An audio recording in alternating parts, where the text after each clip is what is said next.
when it comes to Israel and Iran, India still has a clear favor Israel over Iran. क्योंकि Iran जो है कश्मीर के issue में पाकिस्तान को सपोर्ट करता है, वो एक बहुत बड़ा प्रॉब्लम है।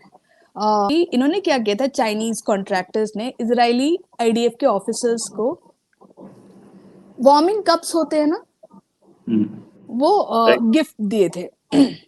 वो जो वार्मिंग कप्स थे उसके नीचे चिप लगे थे, स्पाइंग डिवाइसेस थे, क्योंकि अगर इजराइल बिजी हो जाता है, अमेरिकन रिसोर्सेज बिजी हो जाते हैं, ईरान की प्रॉक्सीज बिजी हो जाती है, जो रशिया को मिल रहा है वो नहीं पहुंचेगा टाइम पे। और इनका America and Israel are trying their level best to move it to Syria and Iraq.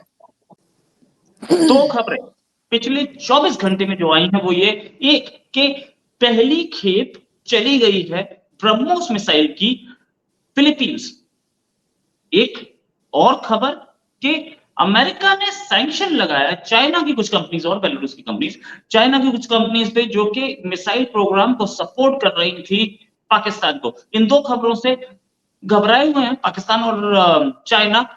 क्या फिलीपींस को इस समय ब्रह्मोस एक्सपोर्ट करना, जबकि बहुत बड़ी टेंशन चल रही है फिलीपींस ही नहीं पूरा साउथ चाइना सी रीजन में, सारे कंट्रीज के बीच में अकेला दुश्मन उनका सबका चाइना, और ऐसे टाइप पर ब्रह्मोस एक्सपोर्ट किया गया है। क्या ये सीधे सीधे चाइना से पंगा लेना नहीं हुआ?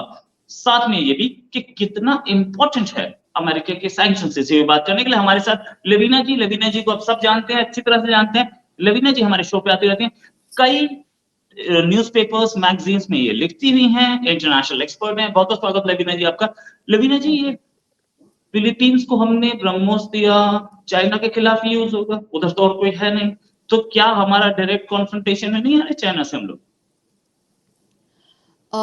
डेफिनेटली हम आ रहे हैं, ये हमारा सिंगल बिगेस्ट डिफेंस ऑर्डर है। इसकी ये अपॉर्चुनिटी हम लोग इसको ये नहीं कर सकते थे, खराब नहीं कर सकते थे। हमारा single biggest defence order till now in 70 years of our history. तो इतना बड़ा ऑर्डर हम लोग, मेरे को नहीं लगता कि हमको देना चाहिए था। तो चाइना से टक्कर अगर कर भी नहीं तो चलेगा। तो मैं ये जो न्यूज़ था इसके ऊपर चाइनीज ग्रुप्स का स्टडी कर रही थी।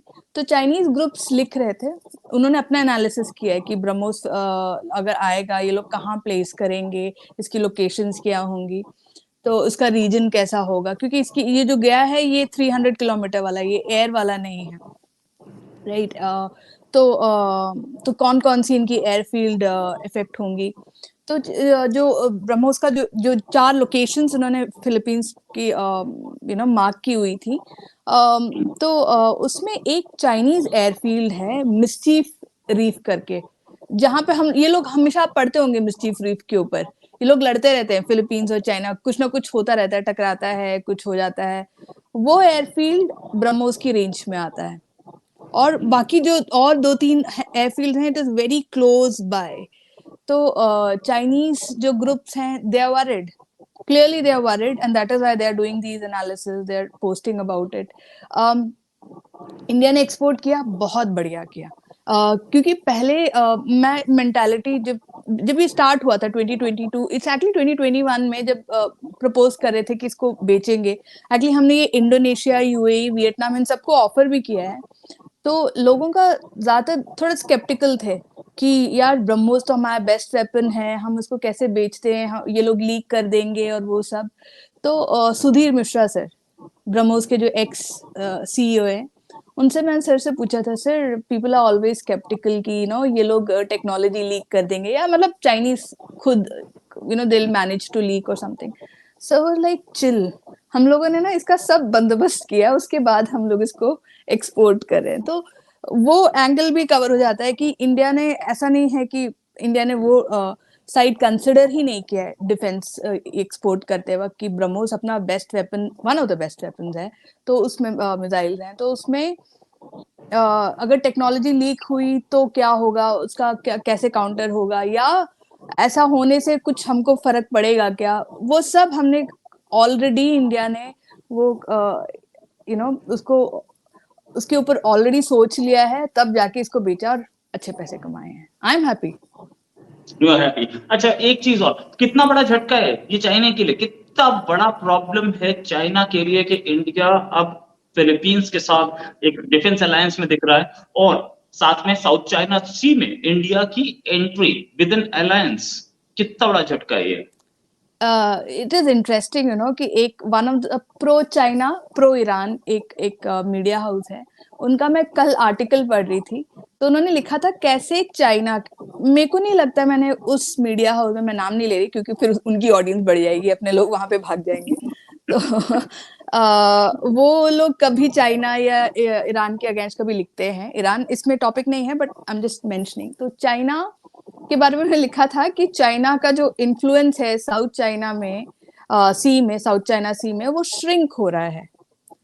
तो ब्रह्मोस के ऊपर उनका एनालिसिस ये है कि एक pro China pro Iran media house का अगर ये है तो ये झटका चाइना में तो ऑब्वियसली वो लोग दिखाएंगे नहीं, क्योंकि again it's perception war, right, अगर वो डर गए तो मर गए टाइप्स है, they won't show it, and Chinese are too good with deception, अगर उनको डर भी लग रहा है वो दिखाएंगे नहीं, वो इनकी अपनी मीडिया तो पोस्ट नहीं करेगी, लेकिन pro China pro Iran media houses ने ऐसा लिखना स्टार्ट किया है, तो अच्छा झटका लगा है। अच्छा, राइट। कुछ और चाइनीज फर्म्स पे सैंक्शंस लगाए अमेरिका ने, जो कि बैलिस्टिक मिसाइल टेक्नोलॉजी दे रहे थे पाकिस्तान को, ये भी एक बड़ा स्ट्रोक है, क्योंकि अमेरिकन सैंक्शंस इन फर्म्स पे लगते हैं तो अमेरिका से कुछ उनको मिलता नहीं है, टेक्नोलॉजी नहीं मिलती, इंपोर्ट्स नहीं मिलते। हमारे तेजस को भी इसीलिए डिले होना पड़ा था अमेरिकन सैंक्शंस की वजह से, हालांकि हम बहुत ज्यादा इंपोर्ट कर रहे थे, वो कुछ थोड़ा कम इंपोर्ट कर रहे होंगे, लेकिन एक छोटा से अगर पेच भी है तो भी वो बहुत बड़ी डेंजर है, तो भी प्रोजेक्ट को डिले कर सकता है। ये भी एक बड़ा स्ट्रोक है अब की बार पाकिस्तान के लिए। हमारे दोनों दुश्मन जो हैं, दोनों के दोनों आज दुखी हैं। चाइना बहुत बेशरम है, पता है, पिछले साल भी इनके 3 कंपनीज पे सैंक्शंस लगी है, इसी सेम रीजन से। आपने देखा होगा ऑलमोस्ट एवरी ईयर, अगर आप 2020 से चेक करो, इनफैक्ट 1998 से आप इनकी हिस्ट्री चेक करो ना, तो रेगुलरली इनकी कंपनीज या न्यूज आती रहती है कि या फिर तो हमने पकड़ा या फिर किसी और ने पकड़ा। जैसे अभी रिसेंटली आई थिंक 1 महीने पहले मार्च में हमने एक इटालियन शिप को पकड़ा था इंडिया ने, जो बेसिकली चाइनीज इससे आ रहा था, चाइना से आ रहा था, और वो CNC कैरी कर रहा था, which is a sort of computer numeral control, CNC, और वो बहुत इम्पोर्टेंट है। इससे पहले इंडस्ट्रियल डायर के नाम, ये सिर्फ डुअल पर्पस कंसाइनमेंट्स है, जो न्यूक्लियर वेपन्स मिसाइल्स में भी यूज हो सकते हैं। इंडस्ट्रियल ड्राई का भी यही था, पिछले साल आपने सुना होगा, बहुत इंडस्ट्रियल ड्राई का वो चल रहा था कि हम लोगों ने पकड़ लिया, जो पकड़े गए वो न्यूज में आते हैं। लेकिन पिछले साल भी यूएस ने 3 कंपनीज पे, इनकी ऑलमोस्ट, इस बार क्या है 4 कंपनीज हैं, पिछली बार 3 थी, तो फिर भी ये लोग करते रहते हैं, they have found loop holes, उसमें से वो करते हैं। लेकिन कल के इन सैंक्शन में one thing which everyone is forgetting is कि एक बेलारूस फर्म पे भी लगा है। वो बेलारूस फर्म जो है, ट्रैक्टर के नाम पे वो व्हीकल चेसिस फॉरवर्ड कर रहा था पाकिस्तान को, जो वो मिसाइल्स में यूज कर सकते हैं। अगर बेलारूस ये सब कर रहा है, ऐसा तो नहीं है कि रशिया को नहीं पता। राइट, रशिया को there पता है। is a Russia angle here which needs to be considered, क्योंकि रशिया जो है पिछले 2014 के बाद उन लोगों ने पाकिस्तान के साथ एक्सरसाइज करना स्टार्ट किया है। SCO में भी देख लो आप, SCO जो इनकी एक्सरसाइजेस होती हैं, वहां पे Russians are very close to Pakistanis, you know, they entertain them well. तो इसमें बेलारूस एंगल है तो रशिया एंगल भी है। तो चाइना, तो इस न्यूज को मैंने इसलिए नहीं पढ़ा था कि चाइनीज फर्म है, क्योंकि वो तो करेंगे चाइना ये एक्सपोर्ट करेगी, ऐसे नहीं तो तैसे वो पहुंचाएगी पाकिस्तान को। लेकिन इसमें जो रशिया एंगल है, जो बेलारूस एंगल है, that is more troubling to मी।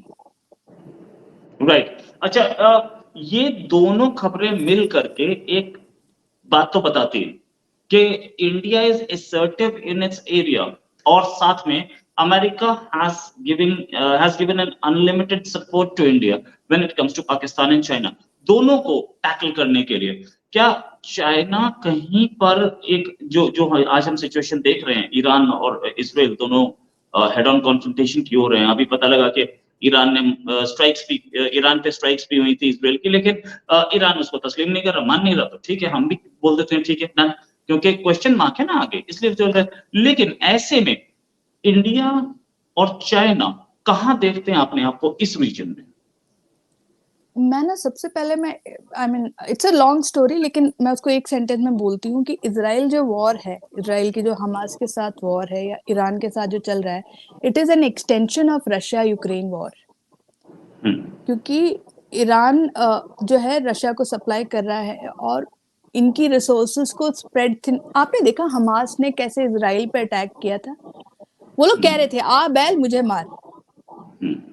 ऐसा क्यों करेंगे? क्योंकि अगर इजराइल बिजी हो जाता है, अमेरिकन रिसोर्सेज बिजी हो जाते हैं, ईरान की प्रॉक्सीज बिजी हो जाती है, जो रशिया को मिल रहा है वो नहीं पहुंचेगा टाइम पे। और इनका America and Israel are trying their level best to move it to Syria and Iraq, क्योंकि रशिया और ईरान की रिसोर्सेज वहां पे स्प्रेड हो। जैसे Russia and Iran are trying to create problem in South Korea, Israel, ताकि American resources spread thin हो जाए, Taiwan, right? I mean it's a big game. Israel war is just not, it's just one part of that Russia Ukraine war. Of course we know it's a big deal.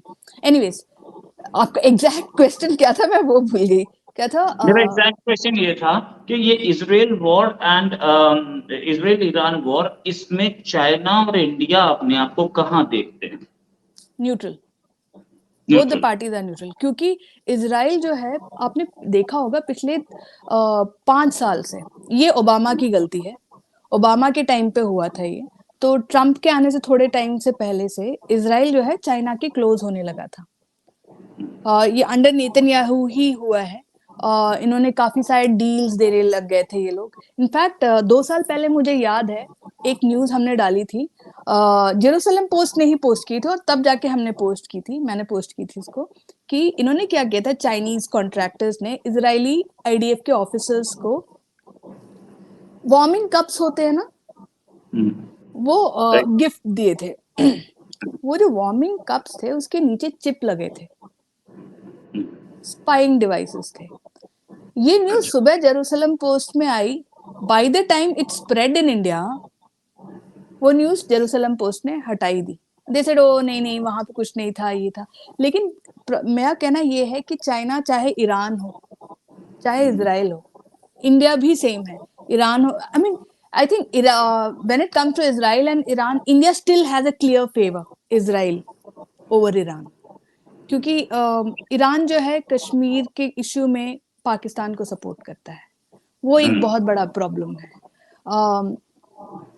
Yadav sir भी कहाँ से kidnap हुए थे? Iran से ही हुए थे, right? तो ऐसा नहीं है कि उन लोगों को पता नहीं था कि, और they did not have the news, they could have shared the intel, they did not. तो वहां पे so there some problem there. तो we have a clear favour कि इजराइल है, ईरान फिर भी सेकंड प्रायोरिटाइज मेरे को लगता है कि हम कर सकते हैं। चाइना का ऐसा नहीं है, it is given equal favour, क्योंकि जो इजरायली पोर्ट्स है वहां पे चाइना का इन्वेस्टमेंट बहुत ज्यादा है। अदानी सर भी कर रहे हैं काफी सारा, लेकिन चाइनीज का भी काफी इन्फ्लुएंस है अब इजराइल के अंदर, इज अ रियलिटी। तो when it comes to like India China, though we are like hyphenating India and China together, मेरे को लगता है जब इजराइल और ईरान की बात आती है, we are neutral parties both the countries. लेकिन फिर भी इंडिया को इजराइल का थोड़ा, और इंडिया थोड़ा फेवर करेगी मेरे को लगता है। अच्छा मैम, ये जो हम लोगों ने मिसाइल्स दिए फिलीपींस को, जिस तरीके से आप बता रहे हैं कि उसमें चिप लगी हुई थी, स्नूपिंग डिवाइसेस लगी हुई थी, तो ऐसे ही बहुत सारे गिफ्ट्स तो ये साउथ चाइना सी वाले कंट्रीज भी ले रहे हैं, तो कहीं स्नूपिंग उनके पास भी हो रही है? देखिए, आप देखो पिछले एक महीने में शी जिनपिंग और फिलीपींस के प्रेसिडेंट की मीटिंग हुई है, वियतनाम के साथ उन्होंने डील किया है। दिस डिस्पाइट वियतनाम और Philippines being very close to America. China क्या है, इन कंट्री जो कंट्रीज हैं फिलीपींस, वियतनाम, इनकी अपनी एक अमेरिका रिलेटेड इनसिक्योरिटी भी रहती है, तो वो लोग वो भी बैलेंस करते हैं, मुझे लगता है। तो आप जैसे कह रहे हैं कि वहां पे स्नूपिंग हो रही है, जरूर हो रही है, आई एम 101% श्योर। आप देखो फिलीपींस में आईसिस की प्रेजेंस है, टेररिज्म वहां पे। इनफैक्ट मुझे याद है मिडल ईस्ट से काफी फिलिपिनोज को निकाला था क्योंकि उनका आईसिस से कनेक्शन था। इट इज शॉकिंग, ये न्यूज बड़ा हेडलाइंस नहीं बनाता है, लेकिन टेररिज्म, ये आईसिस जैसे इनकी प्रेजेंस ही दिखाती है कि वहां पे कोई तो फंडिंग कर रहा है, कोई तो फिलीपींस को डिस्टेबलाइज करने की कोशिश कर रहा है, राइट। वियतनाम एक फाइनली एक वो प्रो कम्युनिस्ट रिजाइम ही है वहां पे अभी जो आई है, तो वहां पे चाइना का इन्फ्लुएंस ओवरटली नहीं दिखता हमको, लेकिन मुझे लगता है कि वहां पे है। और चाइना की प्रेजेंस, मैं इतना तो give credit where it's due, इतना तो उनको दाद दूंगी कि वो लोग स्पाइंग बहुत बढ़िया से करते हैं, उनका हर आदमी हर जगह जाके स्पाइंग करता है। तो चाइना जहां पे भी कोई भी चाइनीज सिविलियन हो, मिलिट्री वाला हो, दिखे तो he is a spy. For example, can I just add, I am sorry, अभी रिसेंटली अमेरिका में उनको पता चला कि अमेरिका में इलीगल इमिग्रेशन हो रही है चाइनीज की। अब उनको पता चला है जो इलीगल इमिग्रेशन हो रही है चाइनीज की, ये इनके सिविलियंस नहीं है, ये इनके ऑफिसर्स हैं, which is even more scary for America कि एक तो इलीगली आ रहे, ऊपर से ये लोग प्रोफेशनल्स हैं, तो ये किस काम से आ रहे होंगे? कुछ तो होगा उनका एजेंडा, कुछ तो चाइना ने किया होगा। अच्छा, एक चीज और मैम, अभी हाल में more recently core commander Mangla को सैक किया, उसको रिजाइन कराया। कोर कमांडर मंगला जो कि पाकिस्तानी आर्मी के हैं, उसके पीछे भी एक स्नूपिंग का ही गेम पता लग रहा है कि वो उमरा पे गए थे और वहां पे किसी से बातचीत की और उन्होंने आसिम मुनीर के लिए बोला कि यार वन मैन शो चल रहा है, बहुत खराब चल रहा है। ये रिकॉर्डिंग आसिम मुनीर को सुना दी गई। क्या इसके पीछे भी चाइना का हाथ हो सकता है? मुझे पाकिस्तान से जो न्यूज आती है ना, इसकी कंफर्मेशन मुझे मैं कुछ इससे पहले स्टेटमेंट दूं, I have to sit and wait, क्योंकि कभी कभी ये लोग बहुत अच्छा साइकोलॉजिकल वॉरफेयर का गेम खेलते हैं। जैसे फैज हमीद के केस में, जब फैज हमीद आया था, बहुत देवर तो ब्रिलियंट साइकोलॉजिकल एक परसेप्शन वॉर चल रही थी कि फैज हमीद ये, फैज हमीद, और उसको अब देखो उसके उनके अगेंस्ट केस चल रहा है। Right. तो I'll wait, मेरे पास कोई कंफर्म न्यूज होगी तो मैं जरूर बताऊंगी। अभी I would not like to comment, because मेरे को लगता है कहीं, क्योंकि इन लोगों की परसेप्शन वॉरफेयर में अगर हम लोग भी उसके पपेट ना बन जाए, कांट से ये लोग क्या कर रहे हैं क्या, बट सैक किया है तो obviously he is against Asim Munir. It's clearly right. Ma'am, final question, जैसे हमने ब्रह्मोस दिया है फिलीपींस को, क्या हम उस रीजन में और कंट्रीज को ब्रह्मोस या कुछ और वेपन्स बेच सकते हैं? Indonesia, Vietnam, in fact middle east में यूएई, ये काफी टाइम से इनकी न्यूज चल रही है। मुझे याद है 2021 में जब फिलीपींस के साथ हमने दिसंबर में सुधीर मिश्रा से, मुझे बहुत अच्छे से याद है, सुधीर मिश्रा सर एक सीईओ ऑफ ब्रह्मोस, उनसे जब दिसंबर 2021 में बात कर रही थी, जनवरी 2022 तक फिलीपींस वाला डील आ गया था, लेकिन सर ने तब भी बोला था हम लोग और कंट्रीज के साथ कर रहे हैं, तो तब से बातचीत चल रही है। एंड आई एम श्योर कि हम लोग प्रॉब्ली ये लोग एक्सटेंडेड रेंज का इस पे बात कर रहे होंगे, या कुछ तो नेगोशिएशंस चल रहे हैं, वो कंटिन्यूज हैं, on going. Indonesia, Vietnam definitely in that region, middle east में भी कवर हो रहा है। मिडिल ईस्ट में एक्चुअली जो भी कंट्रीज जो शोर बेस्ड मिसाइल्स लेती है वो मुझे समझ में आता है, लेकिन जो भी कंट्रीज प्रो रशिया हो और उनके पास अगर सुखोई है, फिर तो ब्रह्मोस इज नेक्स्ट लेवल का सुपर मिसाइल्स, क्योंकि इसकी रेंज बहुत ज्यादा बढ़ जाती है, क्योंकि सुखोई की अपनी रेंज है, मिसाइल की अपनी रेंज है, सुखोई को रिफ्यूल कर सकते हैं, कितनी बढ़ जाएगी। ओके, तो सुखोई विल बी अगर कंट्री जिनके पास या एयरबेस, जिसका मैं तो ये ऑन रिकॉर्ड सर ने बोला था, सुधीर सर ने, कि आप सुखोई की रेंज 2500 to 3000 है, राइट। तो अगर वो रेंज इंक्लूड करते हो, फिर मिसाइल की रेंज 300, सुखोई को रिफ्यूल भी किया जा सकता है। 3000 से ज्यादा तो हो ही गया उसका रेंज ऐसे ही, राइट। तो सर ने पूरा नहीं बोला, लेकिन ही गेव अ हिंट कि अगर इसका एयर बेस्ड वर्जन यूज करते हैं तो बहुत ज्यादा, तो जो कंट्री सुखोई ऑलरेडी यूज कर रहे हैं उनके लिए तो बहुत ज्यादा एडवांटेज है। तो हम लोग बहुत पिच कर रहे हैं, लेकिन वो फ्रुक्टिफाई होंगे कि नहीं, क्योंकि ब्रह्मोस एक्सपेंसिव भी है। अच्छा, ब्रह्मोस इज एक्सपेंसिव। सो अगर आपको खरीदना हो तो ब्रह्मोस की जगह कौन सा दूसरा ऑल्टरनेटिव बनता है? I'll go for BrahMos. BrahMos has no competition. I'll not say that. हाँ, ये बात सही है, BrahMos has no competition. Ma'am wonderful conversation, और ये उम्मीद है कि ये जो इंडिया अपने बेस फैला रहा है साउथ चाइना सी में, दैट्स वेरी इंपॉर्टेंट, बिकॉज वो भी इंडियन ओशन में आ रहा है, चाइना भी। इनफैक्ट आपकी एक प्रेडिक्शन और सच हुई पिछली बार, जो आपने बोला था कि Maldives will come back to India.